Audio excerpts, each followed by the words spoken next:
جتنی اپنے لوگوں کی. او بھائی تمہیں ہماری نہیں ہے تو انہی کا سوچ لو. اتنی پھرتیاں نہ دکھاؤ.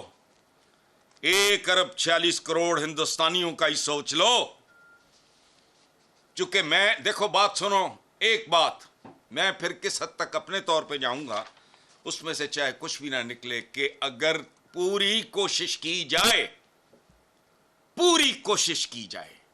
بڑکیں شڑکیں ایک طرف رکھ کے پوری کوشش کی جائے کہ معاملہ سنبھل جائے. لیکن اگر یہ چل نکلے تو پھر صدیوں کا سکون چاہیے. ایک نئی تاریخ کا 50-100 سال بعد جب یہاں کوئی آبادی ہریالی آئے کوئی زندگی کا ریوائول ہو یہ وہ سارا. بچو ہر قیمت پہ ہر صورت میں بچو. یہ جو اس نے وزیر بزرگ نے کہا کہ ایک قطرہ نہ جائے یہ کیڑا قطرہ ہے. مش کرو تم ایک ذمہ دار منصب پہ بیٹھے ہو. کون ہے جو بھوکا اور پیاسا مرنا چاہے گا؟ اس سے تو کروڑ گنا بہتر ہے بام اور گولی کے ذریعے مر جانا. تو کامن سینس کی بات ہے. ہوش کرو. بات ہاتھ سے نکل گئی تو پھر یہ واپس آنی نہیں چاہیے. یہ 1000 سال کی تاریخ ہی نہیں بھولتے. وہ ہم تھے. وہ کہانی اور ہے. یہ اتنے جاہل ہیں یہ آج تک وہ چیز بیچ رہے ہیں جس کا وجود ہی کوئی نہیں تھا. اور خدا کی قسم I am a humble student of history. اور بات سنو ہمارے جیسے ملکوں میں تو عام آدمی کی آج زندگی کوئی نہیں. تو یہ جو غیر ملکی آتے ہوں گے یہ محاورہ میں نے بنایا پنجاب میں روکھی سوکھی کھا ٹھنڈا پانی پی 2 وقت کی روٹی. اوے ہمیں 2025 میں کتنا بھارتی پاورٹی لائن پہ اوے کتنا یہاں ہمیں تو اپنے لوگوں کے ہوتے ہوئے سکون نہیں ملا. تو جب غیر ملکی تھے تو پاگل ہو. تمہارے اندر سے وہ نفرتیں نہیں جاتی. بھائیوں کو بھائیوں نے نہیں مارا آنکھیں نہیں نکلوائیں آپس میں. وہ پاور پلے تھا. آپ لوگوں میں ڈیپتھ کی اتنی کمی ہے ذہنی طور پہ اتنے کمزور اور پسماندہ لوگ ہو کہ آج بھی ان نفرتیں بیچ رہے ہو جو ہم نے بھی بھگتی ہیں. عام مسلمان کی کیا اوقات تھی اور حالت تھی یاد نہیں. بادشاہوں کے کوئی رشتہ دار نہیں ہوتے ہو بھائی. انگریزی میں بھی محاورے ہیں فرینچ میں بھی ہیں عربی میں بھی ہیں. اقتدار کا کوئی رشتہ دار نہیں ہوتا. تم ان سب کو آج کے 2025 میں ان کے کھاتے میں ڈالے جا رہے ہیں. اور کبھی اپنے ہاں غربت دیکھو ہمارے ہاں دیکھو محروم لوگ آ گئی. چلو جی.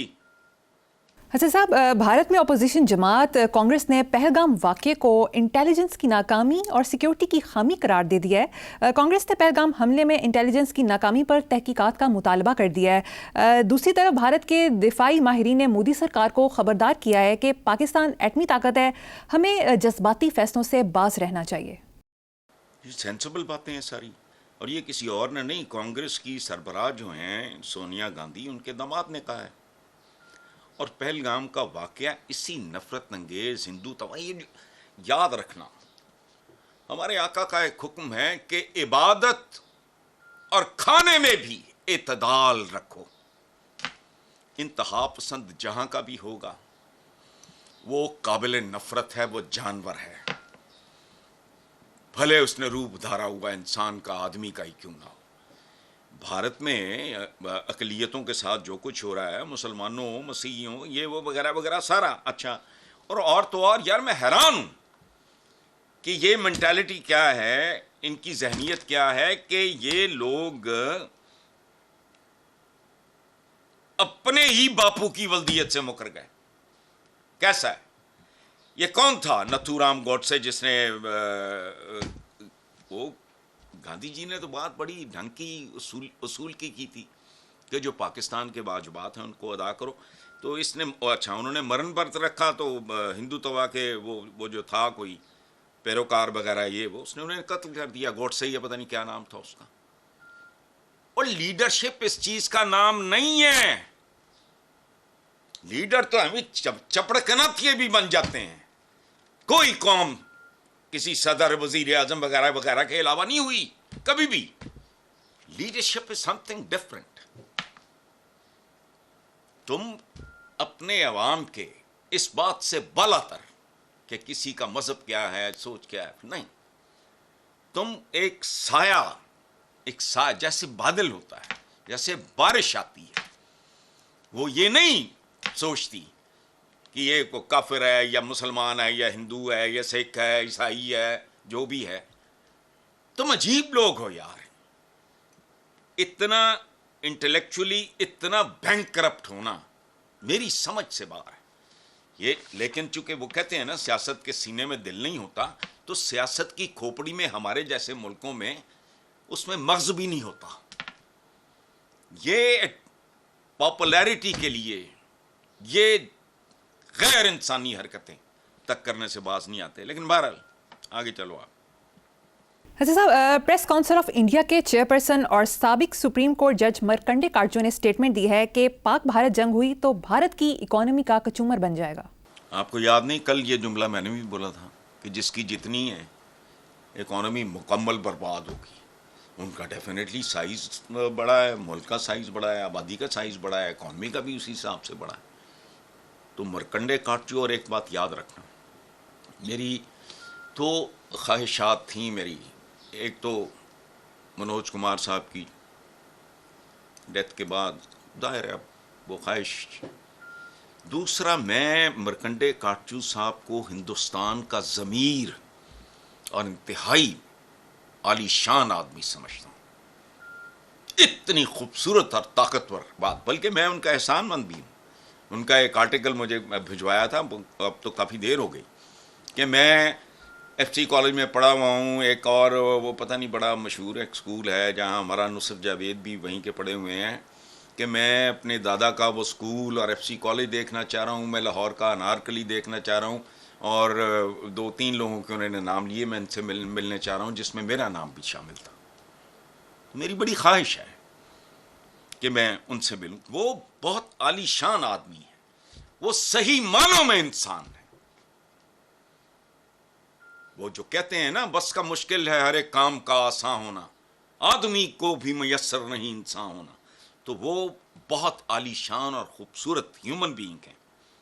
دیکھو انہوں نے یہ بھی کہا ہے کہ وار از اے ویری کاسٹلی تھنگ. یہ مہنگا ترین شغل ہے. ان کے لیے شغل ہے جنہوں نے مرنا نہیں، جن کے بچوں نے بچ جانا ہے، جن کے فلاں نے نسلیں تباہ ہو جائیں گی لوگوں کی. اچھا، تو دونوں نیوکلیئر ویپن سے اچھا. لیکن یہاں میں انڈین چینل دیکھتا ہوں آج کل خاص طور پہ، میں پہلے بھی دیکھتا تھا. جذباتی بازاری سطحی باتیں ہوتی ہیں، اور بعض اوقات ان کا ایسا بندہ ایسی یہ بات کر رہا ہوتا ہے کہ میں سوچ رہا ہوتا ہوں کہ پروردگار مجھے ایسا ویژن دے کہ میں اس کے اندر چھپا ہوا جانور دیکھ سکوں، اس کے اندر بیٹھا ہوا جو بھیڑیا ہے میں اس کو دیکھ سکوں. اچھا بھائی، جنگ شروع کرنا کون سا کام ہے، پھر اس کو انجام تک لے کے جانا، پھر اس کا صورتحال. تو دیکھو بات سنو، 2019 کی بات ہے. پلوامہ یا جو بھی تھا وہ، اس میں کارچو صاحب نے کہا تھا کہ پاکستان ایک نیوکلیئر ملک ہے، آپ اس طرح کی حرکت کریں گے تو وہ آپ کو واپس نہیں آنے دیں گے. ابھی نندن کے ساتھ جو ہوا اس پر بھی ان کا کہنا تھا کہ کیا نتیجہ نکلا پاکستان کو چھیڑنے کا. اچھا، اور وہ نندن صاحب کو چھوڑنے پر کارچو صاحب نے پاکستان کی تعریف بھی کی. سو یہ ہوتا ہے ایک عالی شان، عالی دماغ، عالی ظرف آدمی. شکریہ کارچو صاحب. آپ جیسے کم ہوں گے لیکن جتنے بھی ہیں وہ مبارک ایک نیک شگون ہیں ہندوستان کے لیے، بر صغیر کے لیے. جی حسن صاحب، دوسری طرف وزیر دفاع خواجہ آصف نے کہا ہے کہ پہلگام واقعہ انٹیلیجنس فیلئر ہے. مقبوضہ کشمیر میں تقریباً 7 لاکھ انڈین فوج کے ہوتے ہوئے ایسے واقعے کا ہونا بہت سے سوالات اٹھاتا ہے. بھارت نے حملہ کیا تو کھلی جنگ ہوگی. یہ بات تو بالکل ٹھیک ہے. حیران کن ہے، اپنے گریبانوں میں جھانکو. اپنا ذاتی طور پہ جواب دہی جسے کہتے ہیں اپنے ضمیر سے اپنے ذہن سے پوچھو کہ 7 لاکھ انڈین فوج کے ہوتے ہوئے یہ واقعہ ہو گیا اور چند منٹوں کے اندر اندر ایف آئی آر بھی کٹ گئی ہو. عقل کرو تم, کیا کانٹرڈکشنز ہیں. تو بات انہوں نے ٹھیک کہا کہ زبان زدیاں میں یہ کہ یہ پہلگام جو ہے یہ فالس فلیگ آپریشن ہے, سیدھا سادہ. اچھا, انڈین موویز کا میں مداح ہوں, ان کی ہمارے ہاں تو سینما ویسے ہی مرمرا چکا ہے, لیکن یہ پہلگام کا اسکرپٹ جس نے بھی لکھا ہے اس کے کان پکڑوا دینے چاہیے. کہاں؟ قطب مینار پہ. اس کو وہاں بٹھاؤ, چھتر مارو اس کو. اتنا جھول ہے اس کہانی میں کہ مطلب سمجھ نہیں آتی کہ جھول میں کہانی ہے کہ کہانی میں جھول ہے. واقعے کے 5 منٹ کے اندر اندر ٹویٹ کے ذریعے پاکستان پہ الزام لگا دیا گیا. ہوش کرو. یہ تو کہتے ہیں نا عینی شاہد ہونا. قانون میں جو میں تو قانون نہیں جانتا, لیکن میں نے محاورہ ہے سنا ہوا ہے کہ عینی شہادت سے بھی زیادہ خطرناک شہادتیں اور ہوتی ہیں, ان کو تلاش کرو. تم نے بوتھا اٹھا کے فوراً شروع ہو گئے تم. اچھا, 10 منٹ کے اندر اندر ایف آئی آر بھی درج ہو گئی. وہ اتنی پھرتیاں ادھر ہیں. جب یہ سانحہ ہوا, یہ حادثہ ہوا, یہ واقعہ ہوا, اس وقت کدھر تھیں یہ پھرتیاں ساری؟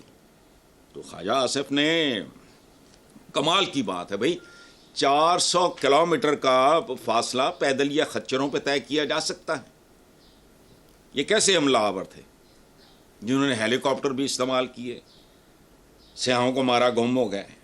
صاحب, پہلگام واقعے پر سعودی وزیر خارجہ نے اپنے پاکستانی ہم منصب اسحاق ڈار سے رابطہ کیا اور بدلتی ہوئی علاقائی صورتحال پر مشاورت کی اور رابطہ جاری رکھنے پر اتفاق کیا. وزیر خارجہ اسحاق ڈار کی ایرانی ہم منصب سید عباس سے بھی ٹیلی فونک گفتگو ہوئی. اطلاعات کے مطابق نیتن یاہو مودی گٹھ جوڑ اسرائیلی فوج مقبوضہ کشمیر پہنچ گئی. بھارتی فوج نے بوکھلاہٹ میں اپنی ہی آبادی پر بم گرا دیا. اچھا بات سنو, اس میں یہ پتہ نہیں, شاید میری وہ خواہش ہو. میرا خیال ہے کہ سعودی عربیہ کے جو وزیر خارجہ ہیں انہوں نے انڈیا کے جو ہیں ان سے بھی رابطہ کیا ہے. اور میں پہلے بھی عرض کر چکا ہوں, جو خطے کی صورتحال ہے, ہمیں ایک بہت متحرک وزیر خارجہ چاہیے جسے خارجہ امور کا پتہ ہو. تو بلاول کے ذمہ لگا دو. بلاول بھٹو کا میں نے پہلے بھی کہا ہے ایک لیگیسی ہے, لوگوں کے اندر ایک احترام ہوتا ہے. تو کل میں نے شاید یہ میں نے عرض کیا تھا آپ ہی کے پروگرام میں کہ سعودی عربیہ جو ہے اس کا ایک اہم کردار اس معاملے میں ہو سکتا ہے. ان کے سٹیکس وہاں بھی ہیں, ہمارے ساتھ بھی ان کا ایک بہت گہرا رشتہ ہے. تو بہرحال دیکھتے ہیں. یہ دنیا ظاہر ہے گلوبل ولیج ہے, اور ہم لوگوں کو, اس خطے کے بددعائے ہوئے لوگوں کو عقل ہو نہ ہو, دنیا کے جو پڑھے لکھے ملک ہیں, جو سوچنے سمجھنے والے ہیں, جو صدیوں کے پار دیکھتے ہیں اور جن کا ہر روز کوئی نہ کوئی ایجاد ایک ثبوت دیتی ہے کہ وہ وقت سے بہت آگے دیکھتے ہیں, وہ ظاہر ہے وہ پوری کوشش کریں گے کہ یہ دونوں جو ہیں یہ دست و گریباں نہ ہوں, چونکہ کروڑا لوگوں کی زندگیوں کا سوال ہے اور پورا خطہ یہ برباد ہو گیا تو اس کو آواز ہوتے ہوتے بڑا وقت لگے گا. ٹھیک ہے حسن صاحب, مجھے یہاں پہ ایک بریک لینی ہے, دیکھتے رہیے black and white. Welcome back. Hassan صاحب, پہلگام واقعے کے بعد ہونے والے معاملات نے ہماری سیاست معاشرت پر کیا اثرات مرتب کیے ہیں, اس پر آپ کا اوور آل تبصرہ؟ نہیں, اوور آل تبصرہ کیا ہے, دیکھو بات سنو. میں نے کل کہا تھا نا کہ وہ ایک خاص برادری ہے, نام نہیں میں نے لیا تھا اس کا, آج بھی نہیں لے رہا. کھان پین نو وکھو وقت لڑن مرن نو کٹھے. اب ایک ویو سی جو آئی ہے, مجھے وہ بہت اچھی بھلی اور پرسکون, وہ ایک بڑی پازیٹیو ہے کہ یہ جو بلیسنگ ان ڈسگائز سمجھ لو جو ہمارے ہاں تھی نا, یہ سماجی سیاسی انتشار, وہ مجھے لگ رہا ہے کہ gradually it is feeding out, اور اس کی جگہ لوگ جو ہیں نا, واہ سبحان اللہ, کیا شعر یاد آیا, ہاتھوں میں ہاتھ پکڑے ہوئے یوں کھڑے تھے دوست, دریا کو بھی گزرنے کا راستہ نہیں ملا. تو اس طرح کا میسج جو ہے مجھے وہ ہوا میں ادھر ادھر محسوس ہو رہا ہے. میرا تو بار ایکسپوئر کوئی نہیں. واک پہ میں دیکھتا ہوں کہ لوگ اب کوئی اس طرح کی باتیں جیسے پہلے ہوتی تھیں وہ نہیں کر رہے. اب پیپل آر فوکسڈ. اور اس کے لیے تو میں مودی صاحب کا شکریہ ادا کروں گا. میرا خیال ہے کہ آگے پیچھے نا تھوڑی دیر کے بعد اس طرح کی شوشے چھوڑتے رہیں تاکہ ہمارے اندر وہ جو ایک خاص طرح کا ایک انتشار سا تھا، کوئی کسی کی سمت یہ، کسی کی یہ، کسی کی وہ، کسی کی وہ اب مجھے لگتا ہے کہ جیسے نا 5 انگلیاں جو ہیں وہ مکے کی صورت میں اکٹھی ہو رہی ہیں. بہرحال آگے چلیں. بہت خوب. حضرت صاحب، پہلگام واقعے پر پاک بھارت کشیدگی کے باعث بچوں کے علاج کے لیے بھارت جانے والی حیدرآباد کی فیملی مشکلات کا شکار ہو گئی ہے. 7 اور 9 سال کی عمر کے 2 بچے پیدائشی طور پر دل کے عارضے میں مبتلا ہیں. اس ہفتے بچوں کی سرجری متوقع تھی. بچوں کے والد نے بتایا کہ دہلی میں قیام اور علاج کے دوران تقریباً 1 کروڑ روپے خرچ ہو چکے ہیں. ہسپتال والے تعاون کر رہے ہیں لیکن بھارتی فارن آفس کی طرف سے واپس جانے کا کہا جا رہا ہے. یار بات سنو، میں نے ایک بار ایک کالم لکھا. نواز شریف صاحب تھے جدہ میں اور بڑے لوگوں نے. ملک ریاض صاحب نے اس وقت کیئر ٹیکر پرائم منسٹر تھے، شجاعت، انہوں نے سب فون پہ. لیکن نواز شریف صاحب بازی لے گئے. انہوں نے ان بچوں کا وہاں علاج کے لیے، وہ خاتون سروائیو نہیں کر سکیں. تو آج تک مجھے وہ جیسچر نہیں بھولا. پھر وہ سروائیو نہیں کر سکیں، انہوں نے ان بچوں کو وہاں بلا لیا جدہ میں دلجوئی کے لیے. یہ وہ مجھے آج تک نواز شریف صاحب کا، مجھے اگر کبھی کبھی ان پہ آتا ہے وہ ایک جو بھی کہہ لو، اس کے پیچھے بیک آف مائی مائنڈ یہ ہے. تو کیا مودی صاحب کو اس کیس کا علم ہے؟ یقین کرو میرا دل نہیں مانتا کہ معصوم بچوں کی وہ پیدائشی طور پہ دل کے عارضے میں وہ انڈر ٹریٹمنٹ ہیں. ان کو بھی کہہ رہے ہو چلے جاؤ. او یار چلیں، آپ کی شاید ذاتی اولاد کوئی نہ ہو لیکن آپ تو 1 ارب و پتہ نہیں کتنے کروڑ لوگوں کے باپ ہو. یار خدا کا خوف کریں.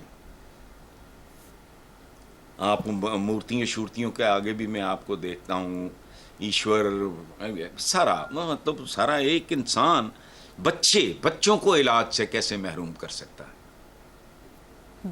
بھلے ایسے کروڑوں بچے ایٹمی جنگ کی بھینٹ چڑھ جائیں وہ اور بات ہے. جنگیں ہوتی ہیں ملکوں میں لیکن یہ بے رحمی نہیں ہوتی. بے شک. تو میرا ذاتی خیال یہ ہے کہ مودی صاحب کو اس پرٹیکولر کیس کا علم نہیں ہوگا. اور اگر وہاں کوئی جانتا ہے یا کوئی سن رہا ہے تو وہ مودی صاحب کے نالج میں لے آئے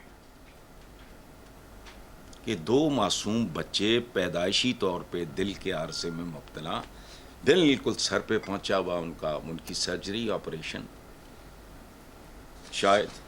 لیکن بہرحال چلو آگے. صحیح. حسن صاحب، اب ایک خوفناک رپورٹ آپ کے سامنے رکھوں گی. پاک بھارت موجودہ کشیدگی کے تناظر میں برطانوی اخبار کی ایک رپورٹ نے خبردار کیا ہے کہ ایٹمی جنگ نہ صرف جنوبی ایشیا بلکہ پوری دنیا کے لیے تباہ کن ہوگی، جو 15 کروڑ فوری ہلاکتوں اور 3 ارب افراد کی بھوک سے موت کا باعث بن سکتی ہے. تمہارا کیا خیال ہے اگر کوئی بڑا موٹا کیس ہوتا تو میں اس طرح چیخ رہا ہوتا؟ اندازہ ہے مجھے. اور یہ نقصان شاید اشروں چلتا رہے. یہ ہمارے ایک پنجاب یونیورسٹی کے استاد ہیں، ان کی ایک کتاب ہے ایٹم بام. اس میں ساری تفصیلات، وہ تو کچھ بھی نہیں تھا، وہ تو کھلونے تھے جو ہیروشیما ناگاساکی میں استعمال ہوئے. خدا وہ تو وہ ایٹم بام تو تھے لیکن ایویں بالکل وہ کھلونے سی. اب جو چلے گا کام، اللہ نہ کرے میرے منہ میں خاک، اگر اب چونکہ میرے نزدیک بچہ، عورت، کوئی عوام خوبصورت زندگیوں کے لیے کرال کرتے ہوئے کونیوں کے بل زندہ رہنے کے لیے رینگتے ہوئے لوگ جن کی بے تحاشا تعداد انڈیا میں ہے, ہمارے یہاں کم نہیں. میں نے کہا نا پاورٹی لائن پہ, ان کا کیا خدا کا واسطہ, یہ جو آفر آئی ہے کہ یار مل کے بیٹھ کے بات کر لیتے ہیں, فیکٹ فائنڈنگ یہ وہ اٹھا کے آپ نے الزام لگا دیا, طریقہ کار ہی غلط ہے. اچھا, اور پاکستان, یہ ایک بات یاد رکھنا کہ یہ شہر جو یہ علاقہ پورے کا پورا ہی تقریباً خطہ, یہ 2 4 5 10 سال بعد, اس کے بعد بھی اس کے اثرات بہت عرصہ بعد تک یہ قائم رہیں گے. اور یہ بعض اوقات نا بھول ہوتی ہے, عددی طور پہ ان کا خیال ہے وہ زیادہ ہوں گے, یہ زیادہ خطرناک. اگر پنگا لیا تو پھر میرا خیال ہے پھر شروع وہاں سے کریں جہاں پہ ختم ہونا ہے. جیسے بھٹو نے تختہ دار پہ کہا تھا فنش اٹ, ایسے پھر اس کو یہ نہیں کہ اس کو ہلکی آنچ میں نا ملیا میٹ. تو اگر بھارت ایسٹ پنجاب, ہاں ایک بات میں نے, مجھے جنرل حمید گل صاحب اللہ بخشے, میرا ان کے ساتھ بڑا پیار تھا. ان کے گفٹ کیے ہوئے پودے بھی ہمارے فارم ہاؤس میں لگے ہوئے ہیں, بلکہ انہوں نے اپنے ہاتھوں سے لگائے تھے.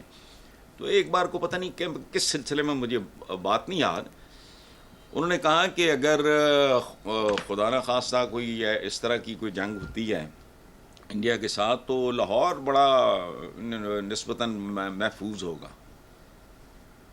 تو میں نے کہا جی اچھا کیوں؟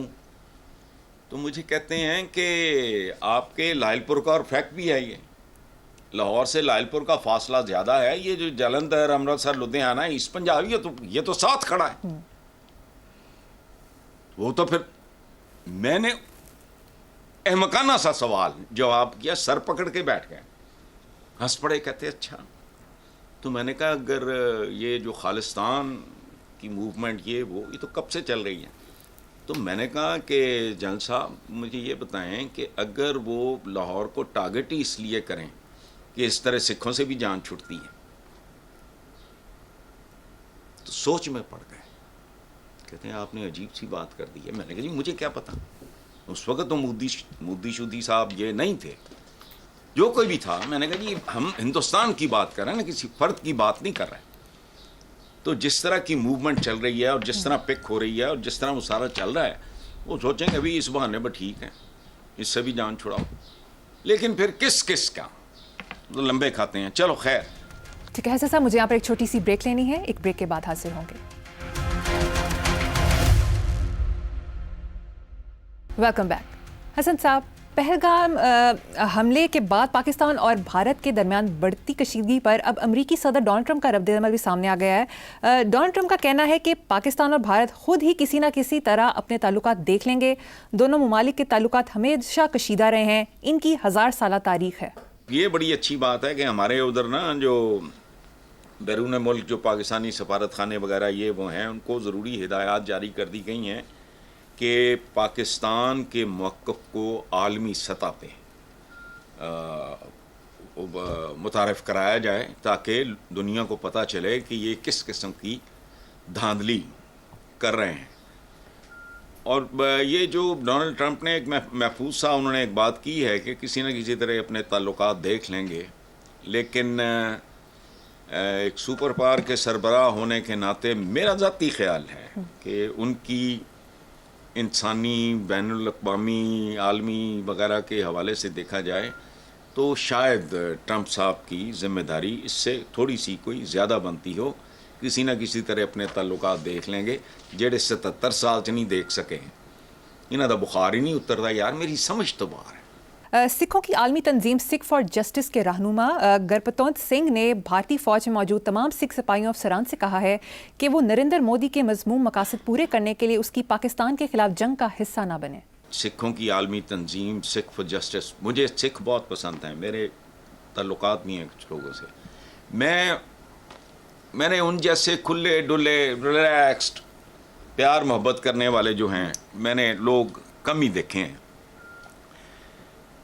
تو اس سے اندازہ لگاؤ کہ سکھ کہاں کھڑا ہے ذہنی اعتبار اور کیوں. اور وہ کہہ رہے ہیں جو بھی رہنما ہیں ان کا نام آپ نے لے لیا, شاباش, تھینک یو ویری مچ. میں تو نہیں لے سکتا, وہ اتنا اوکھا سا نام ہے. ٹھیک ہے, تو سری نگر کے چننا پورہ میں سکھوں کے قتل عام کی بھی منصوبہ بندی کی تھی انہی لوگوں نے, اور مودی حکومت نے نیشنل سیکیورٹی ایڈوائزر اجیت وال کے ساتھ مل کر پہلگام میں ہندوؤں کا قتل عام کروایا تھا. تو یہ جو میں نے ابھی امید گل صاحب مرحوم کے حوالے سے جو بات کی ہے کہ میں نے کہا تھا کہ وہ کہیں کہ ابھی نال ٹنٹا مکدا ہے, ان کے اپنے ٹنٹے کون سے مکیں گے, وہ بات کی بات ہے. کہ میں نے کہا جی لاہور کی آپ سیکیورٹی کی بات کر رہے ہیں تو وہ تو سوچیں گے کہ نال یہ ہے بھی سارا ایسٹ پنجاب فرق, چڑھدا پنجاب بھی گیا تھا, لہندا پنجاب بھی گیا تھا, فلانا. ٹھیک ہے, سو مضموم مقاصد اور یہ وہ نہ کریں, جنگ کا حصہ نہ بنیں. بٹ لیٹ سی, میں تو کہتا ہوں نوبت ہی نہ آئے یار, اچھی بات ہے. ہنستے کھیلتے کچھ زندہ رہنا سیکھ لیں. ہم انٹلیکچولی یا اسپرچولی یا ایموشنلی ریٹارڈڈ قومیں ہیں. کل میں نے ایک جملہ بولا, میں بعد میں سوچا اور مجھے بہت اچھا لگا, اپنا ہی جملہ, کہ ہم کیسے لوگ ہیں اس خطے کے یار. نہ ہمیں اکٹھے رہنا آیا نہ علیحدہ ہو کے رہنا آیا. وہ حد ہوتی ہے نا یار. تو یہ میرا خیال ہے اس پورے خطے کی ذہنی, جسمانی, فکری, روحانی, جذباتی ساخت کا امتحان ہے. اور اگر یہ مکمل طور پہ ناکام ہوتے ہیں تو ان کو پھر کرۂ عرض پہ رہنے کا حق کوئی نہیں. بالکل ٹھیک ہے صاحب. کاش ایسا وقت نہ آئے. پروگرام کا وقت ختم ہو گیا. اسی نوٹ پر اپنے ویور سے اجازت چاہیں گے. آپ سے ملاقات ہوگی انشاءاللہ نیکسٹ ویک. اللہ حافظ.